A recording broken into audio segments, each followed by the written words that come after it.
Korem 152 Babula mengirim ratusan prajurit TNI Angkatan Darat untuk melakukan pengamanan kedatangan Presiden Joko Widodo di wilayah Ambon, Maluku.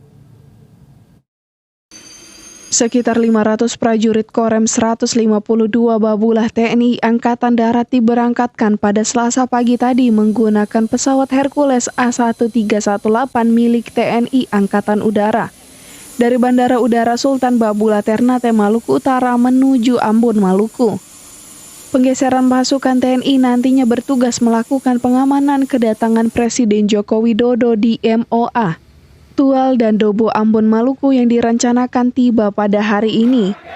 Dan Rem 152 Babula Brigjen TNI Novi Rubadi Sugito menyebut Ambon termasuk wilayah kepulauan sehingga pengamanan Presiden Jokowi dilakukan pada satu titik di tempat pengamanan yang stasioner.